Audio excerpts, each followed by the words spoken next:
Assalamualaikum warahmatullahi wabarakatuh. Perkenalkan, nama saya Nur Rahma dari kelas D3D tingkat 2. Di sini saya akan membawakan sedikit tentang pengantar hemostasis. Hemostasis adalah mekanisme tubuh untuk menghentikan pendarahan secara spontan yang meliputi 3 mekanisme utama, yaitu sistem vaskular, yang kedua sumbat trombosit, yang ketiga faktor koagulasi. Sistem vaskular adalah penyempitan atau pengecilan pembuluh darah. Yang kedua, sumbat trombosit meliputi tiga yaitu adesi, agregasi, dan reaksi pelepasan. Yang ketiga, faktor koagulasi, yaitu protein yang ada dalam plasma atau serum yang bersifatnya inaktif dan terjadi di 3 jalur, yaitu intrinsik, ekstrinsik, dan jalur bersama. Kita beralih ke yang pertama, sistem vaskular. Sistem vaskular adalah sistem pembuluh darah dalam tubuh yang berfungsi mengalirkan darah dan cairan tubuh ke seluruh jaringan dan organ. Sistem vaskular terdiri dari jaringan ikat, otot polos, jaringan ikat, dan endotelium. Pada saat terjadi luka, sel endotelium akan mengalami kerusakan dan jaringan ikat akan terbuka, dan disitulah terjadi fase kontriksi pembuluh darah secara reflektoris. Yang kedua ada sumbat trombosit. Sumbat trombosit adalah gumpalan awal yang terbentuk oleh keping-keping darah trombosit di dinding pembuluh darah yang rusak untuk membantu menghentikan pendarahan. Sumbat trombosit terbagi menjadi 3, yaitu yang pertama adesi, yang kedua agregasi, yang ketiga reaksi pelepasan. Nah, kita masuk yang pertama, adesi trombosit. Adesi adalah tahap awal trombosit mula-mula menempel pada dinding pembuluh darah yang rusak. Trombosit normalnya mengembang di darah, tetapi setelah cedera, trombosit menyadari luka melalui reseptor permukaan. Pelekatan ini membuat trombosit menempel kuat ke permukaan cedera, sehingga trombosit tidak terbawa arus darah. Adesi memicu perubahan bentuk trombosit dari cakram menjadi bentuk bulat dengan pseudopodia, sehingga trombosit lebih mudah bersentuhan dengan trombosit lain. Pada tahap ini, terbentuk sumbat awal yang masih tipis dan belum stabil. Yang kedua ada agregasi trombosit. Agregasi adalah tahap ketika trombosit berkerumun satu sama lain, membentuk gumpalan trombosit yang lebih besar di atas luka. Trombosit yang sudah menempel melepaskan zat seperti ADP dan tromboksan A2 yang berfungsi sebagai sinyal kumpulan untuk menarik trombosit lain. ADP dan tromboksan A2 menyebabkan pembukaan reseptor pada permukaan trombosit. Fibrinogen berkaitan dengan reseptor pada kedua trombosit sekaligus, sehingga mengaitkan trombosit yang lain. Dengan bantuan ion kalsium, ikatan ini menjadi semakin kuat dan terbentuk agregat trombosit yang besar dan padat. Agregasi bisa bersifat reversibel dan irreversibel. Agregasi menghasilkan sumbat trombosit yang cukup tebal dan mencakup lubang pembuluh darah sementara. Yang ketiga ada reaksi pelepasan. Reaksi pelepasan adalah proses trombosit melepaskan isi granula ke dalam darah dan lingkungan sekitar luka untuk memperkuat hemostasis. Saat trombosit mengalami adesi dan mulai mengagregasi, terjadi perubahan bentuk, lalu granula melepaskan kontennya.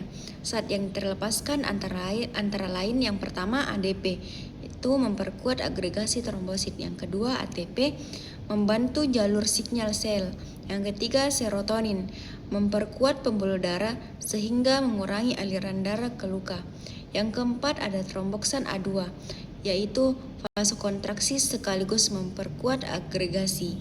Yang kelima faktor pertumbuhan, misalnya PDGF, yaitu merangsang regenerasi jaringan. Reaksi pelepasan ini menciptakan umpan balik positif, yaitu lebih banyak ADP dan tromboksan A2, menjadi lebih banyak trombosit datang dan mengagregasi sel serta sumbat semakin besar dan stabil. Reaksi pelepasan juga mempercepat aktivasi jaringan koagulasi, sehingga sumbat trombosit diperkuat oleh jaringan fibrin yang lebih kuat.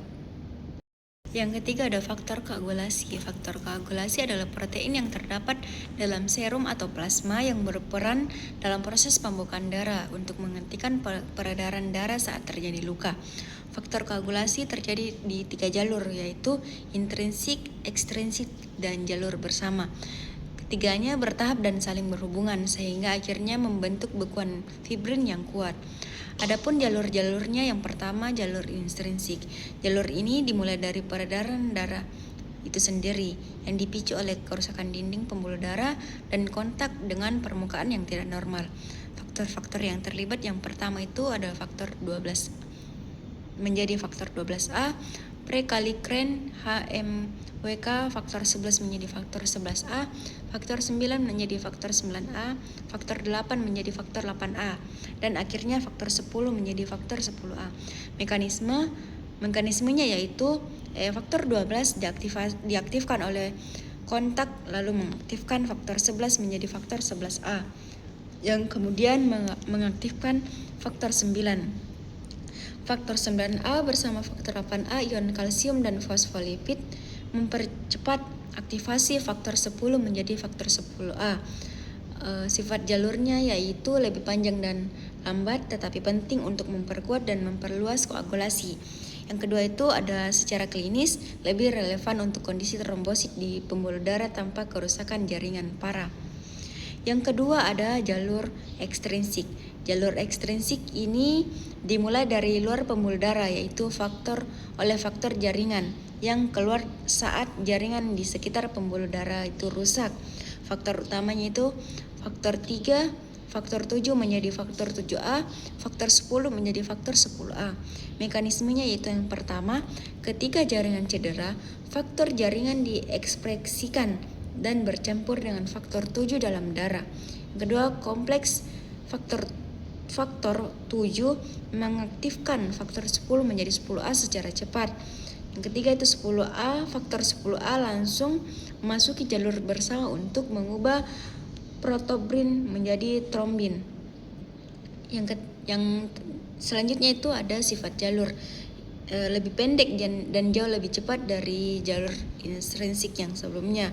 Kedua itu bertanggung jawab untuk insisasi koagulasi awal luar pembuluh darah. Jalur ekstrinsik ini sering disebut jalur penjinak awal karena mampu menghasilkan trombin dalam waktu singkat untuk segera membentuk bekuan awal. Yang ketiga itu ada jalur bersama. Jalur bersama ini adalah tahap akhir yang sama baik untuk jalur ekstrinsik maupun intrinsik berakhir di sini. Faktor-faktornya yaitu faktor 10 menjadi faktor 10A, faktor 5 menjadi faktor 5A, faktor 2 protombrin, faktor 1 fibrinogen, faktor 13 menjadi faktor 13A dan ion kalsium. Mekanismenya faktor 10A bersama faktor 5A, ion kalsium dan fosfolipid membentuk kompleks protombinase. Yang kedua itu kompleks ini mengubah protombin menjadi trombin 2A, faktor 2A. Trombin ini mengubah fibrinogen menjadi fibrin yang kemudian berpolimer menjadi fibrin polimer. Yang keempat itu ada trombin mengaktifkan faktor 13 menjadi faktor 13A yang dimana mengikat saling rantai-rantai fibrin yang sehingga jaringan fibrin menjadi stabil dan lebih kuat. Adapun peran tambahannya itu trombin juga mengaktifkan faktor 5, 8, dan 11 sehingga produksi trombin dan fibrin semakin besar. Jadi dapat kita simpulkan bahwa di jalur bersama ini adalah mesin penguat bekuan yang menghasilkan jaringan fibrin yang kuat dan mengikat trombosit, sel darah dan jaringan sekitar luka sehingga peredaran darah bisa berhenti. Mungkin itu saja yang dapat saya sampaikan. Lebih dan kurangnya mohon dimaafkan. Wabillahi taufiq wal hidayah. Wassalamualaikum warahmatullahi wabarakatuh.